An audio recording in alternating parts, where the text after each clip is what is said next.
Hi, my name is Dr. Brittany Myers. I'm a pediatric psychologist here at MetroHealth Medical Center in Cleveland. I'm so happy to get to talk to you all today about a very important topic, both to me and within our community. We are having a suicide crisis in Ohio.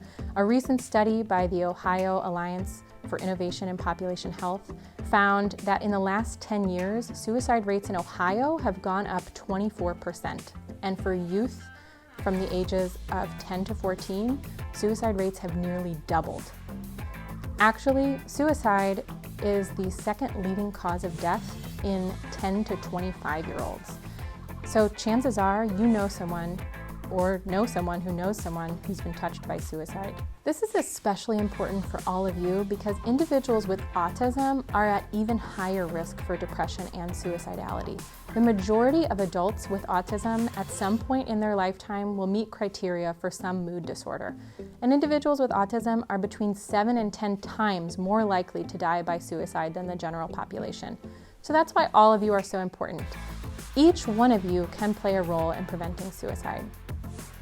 The first step to preventing suicide is to learn to recognize the signs and symptoms of who might be at risk. First of all, the biggest predictor of suicidal behavior is past suicidal behavior. An individual who's made an attempt in the past is more likely to make an attempt in the future, so that automatically puts them at higher risk. Individuals who've experienced a trauma or those who have recently gone through a stressful life event like a hospitalization are more likely to attempt suicide. Individuals are also at more risk for suicide when they're feeling impulsive or agitated or really upset, or if they know someone who's recently attempted suicide.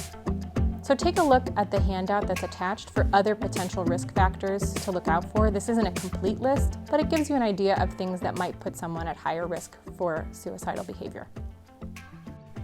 We want to keep suicidal thoughts from turning into suicidal actions. And one of the best things that we can do to prevent that is to ensure that the environment that the individual is in is safe. If there are any concerns for suicide, we ask families to make sure that the individual has no access to dangerous objects that they could use to hurt themselves in a moment when they're really upset, especially guns.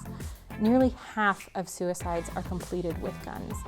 Above all, if you believe that a client or loved one is having suicidal thoughts, get help. Treat it like an emergency every time. You can always call 911 or go to the nearest emergency room, or you can call your local or national suicide hotline for further evaluation. You're never alone.